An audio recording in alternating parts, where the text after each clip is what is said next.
think time will tell, but it's certainly signifying that Francis may be, in fact, planning on retiring, possibly at the end of the summer. The Pope has called all his cardinals to Rome. Is it business as usual, or is it the business of electing a successor? Well, he plans to stack the deck at that cardinals meeting by appointing a whole bunch of new ones, and curiously, he's been going around in a wheelchair recently, and he's also visited the tomb of a pope who resigned. Reacting to these developments in recent days, Father Altman told LifeSite News there's only one conclusion you can draw from all this. Bergoglio's trying to forewarn us. Even as you said, and I had to laugh when you talked about he's calling it for August, which nobody stays in Rome in August. Everybody leaves because it's hell, which is where many of those are going to end up. Get used to it, Bergoglio and the boys. Get used to it. By all, he's been in a wheelchair for a month too, right? Right, yeah. Right. And so he's going to be able to use that kind of as a reason. His health is not adequate and sufficient to enable him to continue his agenda. So he's going to, as Liz said, stack the deck, like the Supreme Court, they're trying to do, the Democrats, so that he can get a successor in that would be just like him. What would it... So the New World Order, I suppose you'd have to call them, is pulling the plug on their pet pope. What a calamity. They're having to do that because they're losing. And they know if they leave it longer, then they won't have the required momentum to put another stooge in, just like they did with this guy. So they're cutting and running, and they're pulling the plug. Right. Good move. You've got to do something when you're losing that bad. And as you all know, come this November, they start to lose bad in the United States. They're losing the war in Ukraine. And in November 24, they'll lose the presidency. It's all over for them. And this is a signal move, an indication of the pressure they're under. Of course, they're under pressure in other areas as well, like, say, France, where Jean-Luc Mélenchon's Left Union, a conglomeration of leftists, has robbed Emmanuel Macron of the parliamentary majority he needed to put his agenda through, proving that there's only so much baby kissing will get you when you're a Rothschild stooge. And Mélenchon is the new kingmaker, doing in many ways for the left what Marine Le Pen has done for the right. But of course, Le Pen is also celebrating. She came in with around about 18.5% of the vote, which is going to give her a whole bunch of seats, enough for Marine Le Pen to finally be able to speak in Parliament with a voice which represents her true support. So the left and the right there both winning at the expense of the bankster finance centre. All of that is terrible news for the New World Order, because it's been their ability to hold the centre, a fake marketing created centre, that has been the source of their power. Now Mélenchon is leaning one way, and Marine Le Pen is leaning another way, and the centre is being pulled apart. And that means less ability to control it. So, very interesting developments in France, and negative again for the New World Order. Speaking of which, let's get you updated on the situation in Ukraine at 3 p.m. on the 13th of June, where you're very welcome to The Beautiful Truth with Fintan Dunn reporting. And it's at a critical point here now. Let me show you on the map from Military Summary YouTube channel, just a little analysis of exactly where we're at here. As you can see, the red zone here in the Severodonetsk Donbass region is where the Russians are, and the white area here is under Ukrainian control.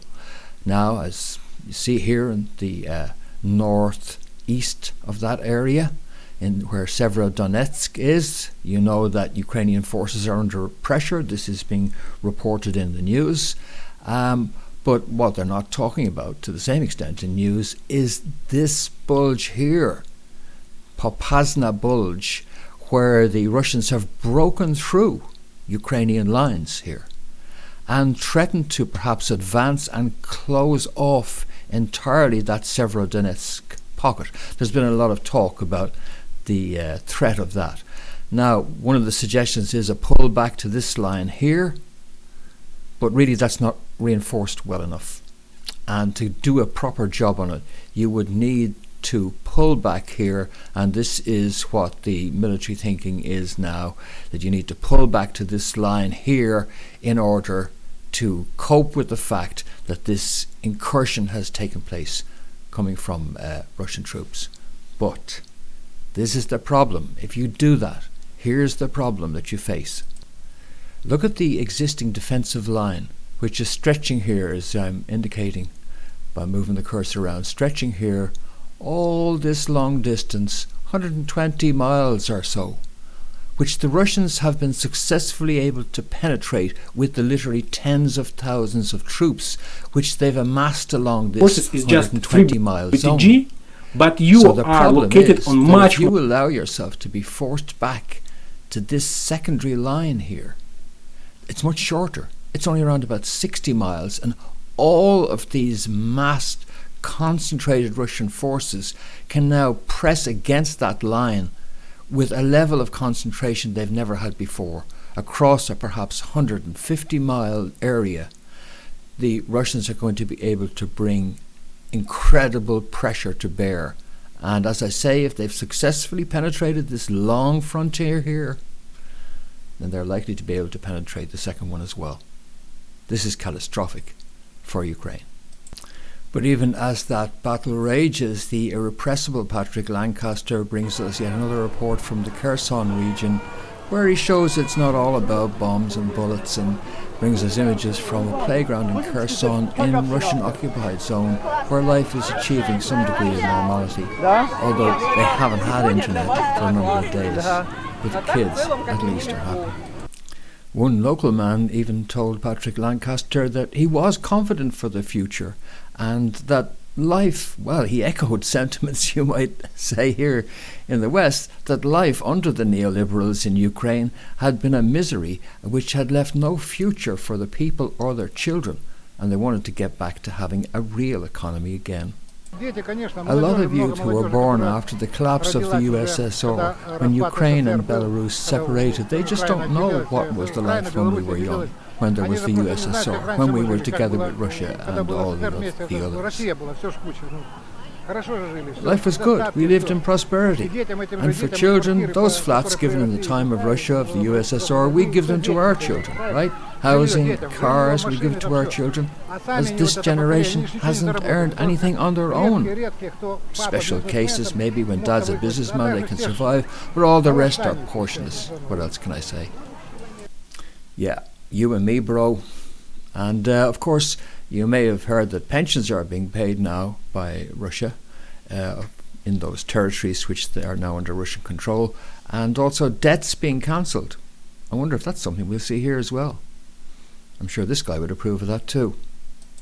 Meanwhile, just to show that the universe has a deep sense of irony, New Zealand's new climate change meat tax has coincided at the same time in Australia nearby with record-breaking cold. I mean, it's so cold in Australia, it hasn't been this cold for 118 years.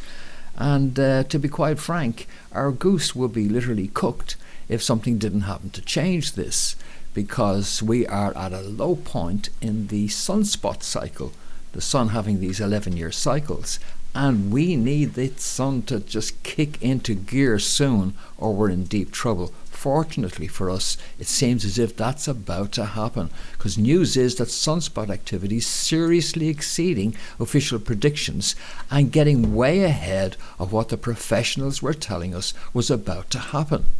If you look at the predicted line there in red, you see those values, but look how we're doing.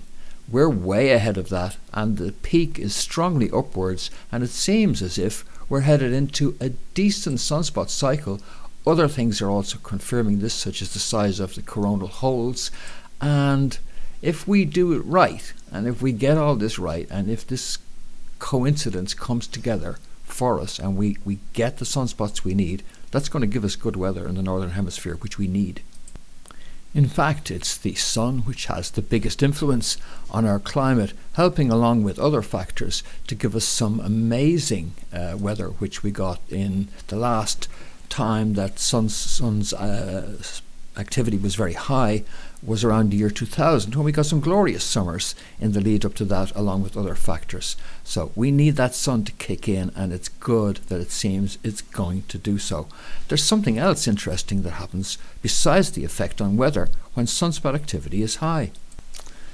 And the thing of it is that the sunspot cycle is, by best predictions, now likely to happen at a maximum in November of 2024. Just around about when this dude here will be up for re-election for the second or third time, depending on what way you want to look at it.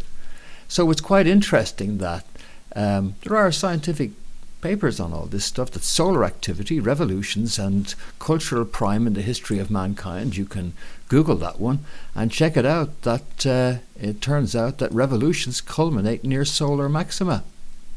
And if we look at the revolutions, you can see that that's the truth. Because those that occurred at solar maxima include the American Revolution and the French Revolution, and also include the two revolutions in the early 1900s in Russia, both occurring at solar maxima, and of course Al-Qaeda, terrorism and 9/11 happening again, as I said, around the time of a solar maximum. So very interesting developments, considering this guy's running around the time of solar maximum. All of which I hope helps address some of the comments raised in videos, including in the last one here, where, because we had a question here, I'd reply for the moment. Awesome info, said Link Preparedness. How do you think we can beat all of this? So I think I've answered that. I replied there, because we have the tide of human affairs at our backlinks propelling us to reinvent the system built by these NWO goons. Yeah, and because we have the solar wind at our back as well. You know, that's just a question of the strength of it. Let's hope it's strong enough to blow the winter away and give us replace the winter of our discontent with glorious summer. Bridget L. also said, how about Boris's reluctance to lock down, cancel Cheltenham, etc. If he's on their side, wasn't he being reluctant? Well, he was, I think, because he had to be, in order to betray essentially the grassroots side of the Conservative Party, who were against all these measures. He had to appear to be an unwilling convert to it. RP Astrology says he's going to have to watch this again. He likes the optimism I have and the fact that I'm highlighting that it's not all bad guys. And yeah, that's absolutely central, RP. It's so important for us to realise that. And I see people like the Duran, for example, Alex there, Cristoforo, and he's getting out links to Zero Hedge all the time. And Zero Hedge is a disinformation website. And there are many of them, like Zero Hedge, Godlike Productions, Before It's News, and those are just the sort of more lurid ones. But these are excellent vehicles for putting out overall fear that they're all in on it, that it's all a game that's rigged, that we're heading for total global control.